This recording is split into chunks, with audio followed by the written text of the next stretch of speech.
we will hope later to be able to bring you direct reports from both Honolulu and Manila.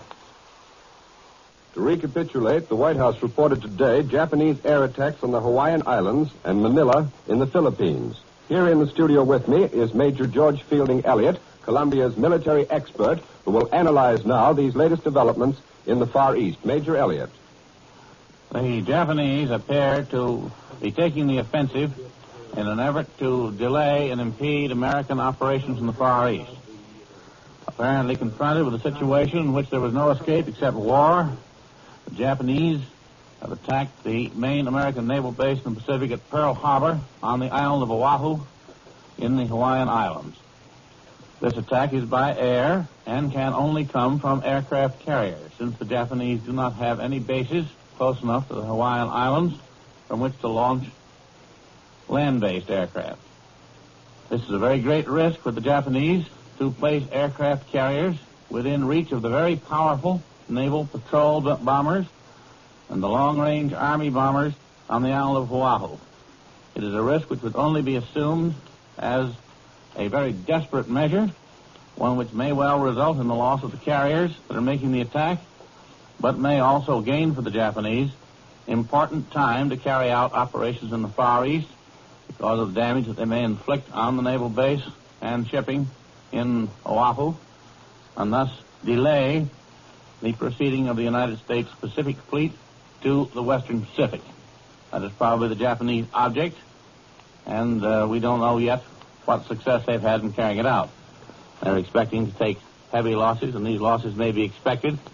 The question is how much delay they have purchased for the carriers that they have risked. We have been on the telephone with our station in KGMB, which is in Honolulu, and they report to us that the attacking planes number between 50 and 100, that the air raid is still on, and that the anti-aircraft fire can be heard in a steady drone as the attacking planes come in. We received a bulletin just a little while ago which reported that there have been some of these, what Honolulu calls unidentified planes shot down. And this latest report now from KGMB is all that we have to the moment. We will continue to receive reports from there, also from Washington, on the developments in our relations with Japan, the relations which will tell very shortly the story of what is to happen in the months that are to come. And Columbia will bring you important news bulletins during the broadcast of the New York Philharmonic Society, which follows this program, and will also bring you a summary of all developments at the intermission time. From Washington, the recruiting office of the United States Navy announces that all recruiting centers will be open at 8 a.m. tomorrow. You've been listening to Elmer Davis, Albert Warner, Bob Trout from London, and Major George Fielding Elliott with a review and analysis of the Far Eastern situation. The Wrigley Company has told us that we may interrupt their program at any time to bring you the latest bulletins. But now, we return you to our regularly scheduled program. At this time each Sunday, the National Broadcasting Company presents H.V. Kaltenborn, Dean of Radio Commentators, who today will analyze and interpret the day's startling news from the Pacific. Mr. Kaltenborn. Good afternoon, everybody. Japan has made war upon the United States without declaring it. Airplanes, presumably from aircraft carriers, have attacked the great Pearl Harbor naval base on the island of Oahu in the Hawaiian Islands and have attacked Manila, capital of the Philippines. There has been damage. Some fires were started. About 50 planes participated in the attack on the Hawaiian Islands. Many, according to a bulletin that has just come in, were shot down. This attack occurred at the very moment when Ambassador Nomura and Special Envoy Caruso were at the State Department discussing the possibility of peace between Japan and the United States. We know that Japan set a precedent for this kind of attack in the Russo-Japanese War, when she attacked the Russian fleet without a declaration of war, while that fleet was not expecting attack. However, the United States was not unprepared for attack. Anti-aircraft guns immediately went into action and were responsible for bringing down many of the Japanese planes. We have no details from what happened in Manila, but they may come along before this broadcast is finished. Let me now tell you exactly exactly what happened in the order in which it developed here in the NBC newsroom. At 2:25 came the first flash. White House announces Japanese have attacked Pearl Harbor. 10 minutes later came this announcement from the White House that Japanese airplanes attacked Pearl Harbor and all naval and military activities on the island of Oahu. That is the principal island of the Hawaiian group. It is the one upon which American military and naval establishments are located. It is a great fortified center of American military and naval strength in the center of the Pacific. White House Secretary Early received the information from the President, who presumably received it directly from the Navy. And his announcement said, the Japanese have attacked Pearl Harbor from the air and all naval and military activities on the island of Oahu, the principal American base in the Hawaiian Islands. That announcement was made to all press associations by telephone, and immediately after making it, Mr. Early hurried to the White House for conference with the President. The Navy refused to issue any statement on its own account and said that all information would be channeled through the White House. Following the attack on Pearl Harbor came news only 2 minutes later of the Japanese attack on Manila. The White House announced that the Japanese attack on Army and Navy bases at Manila was reported to the President. Then began the dispatches from private sources, from the press association representatives themselves. The United Press reported that Oahu Island was attacked by unidentified airplanes. It is natural that the press correspondent does not know just what particular nationality planes belong to, but the Navy knows Japanese planes when it sees them. Policemen and firemen were immediately ordered in a radio broadcast to go to the Army and Navy posts to which they were assigned in the city of Honolulu. The smoke of anti-aircraft guns rose over the Pearl Harbor Navy Yard immediately when the attack began.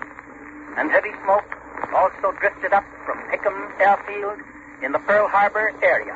This apparently from the fires set by incendiary bombs.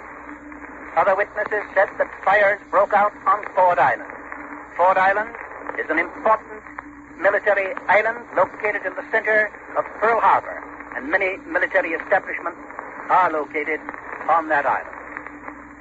The dispatch from Fort Shafter in Hawaiian Islands, which came by telephone from Honolulu, states that 50 unidentified airplanes attacked the island of Oahu. The main targets appeared to be Hickam Field and, of course, the great naval base at Pearl Harbor. So far as is known, the attacks on Hawaii and Manila were made wholly without warning. This is the first sentence of a statement that has just come from the State Department in Washington. The statement reads, so far as is known, the attacks on Hawaii and Manila were made wholly without warning when both nations were at peace. And they were delivered within an hour or so of the time that Japanese Ambassador Nomura and Japan's Special Envoy, Mr. Caruso, had gone to the State Department and handed to the Secretary of State Japan's reply to the Secretary's memorandum of November 26. You may remember that yesterday we received the reply from Japan to the President's comment and request for information with regard to troop movements in Indochina. This afternoon, Mr. Caruso and Mr. Nomura bring to the Secretary of State the reply to Mr. Hull's general memorandum in which he called for a return to the basic principles of international law. The State Department goes on in its special statement just issued.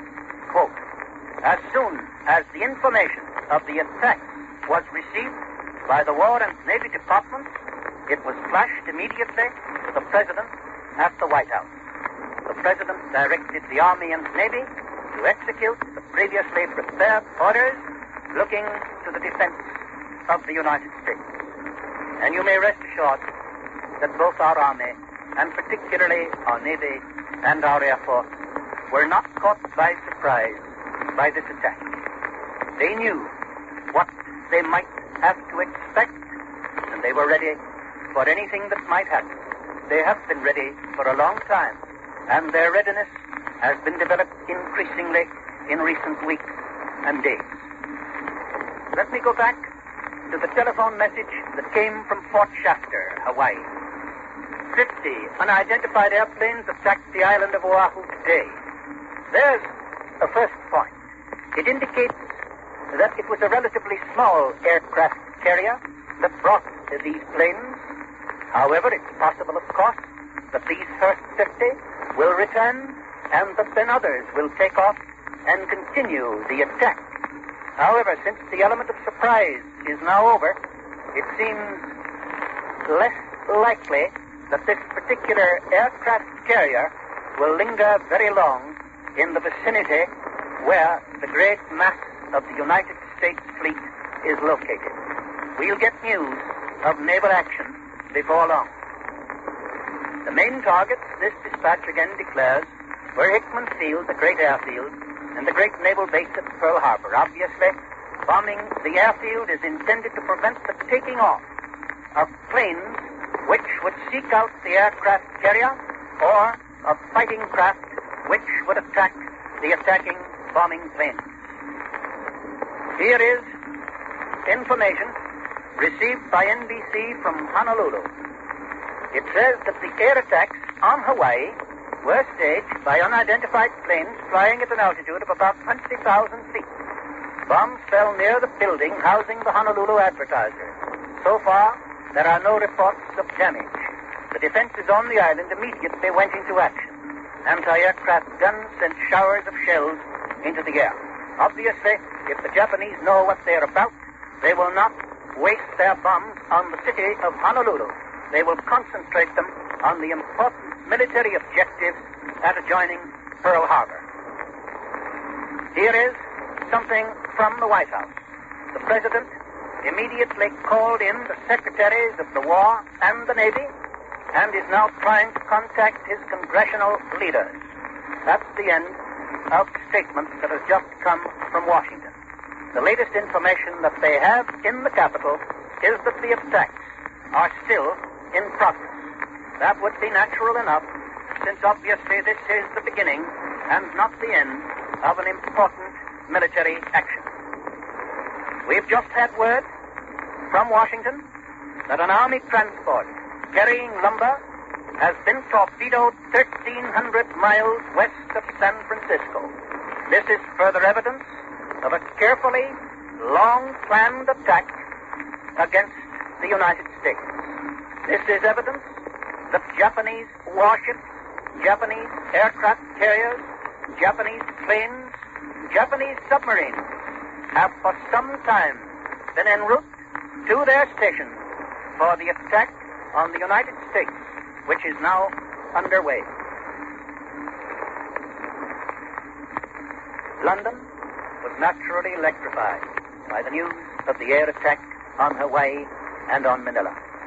Official quarters in London had been alert for some signs of the first outbreak in the Far Eastern warfare, but they had not expected it to come from that area, which simply means that most of us had had our attention diverted by the movement of Japanese ships in the direction of Singapore.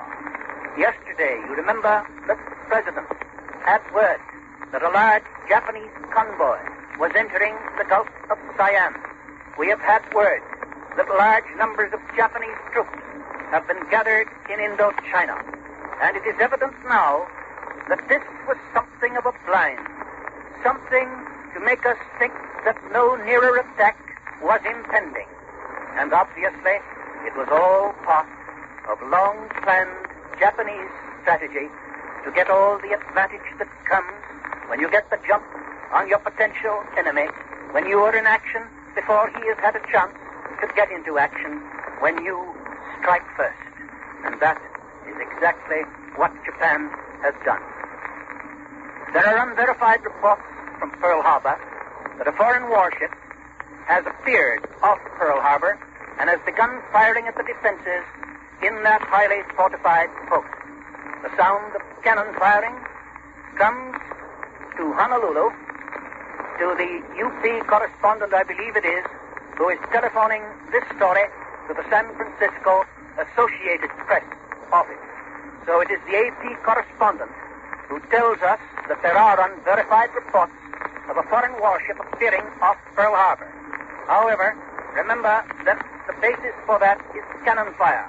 And obviously, with bombs exploding in Pearl Harbor, with anti-aircraft cannons roaring in action, it is quite possible that it is these noises and not the attack of a warship on Pearl Harbor that was responsible.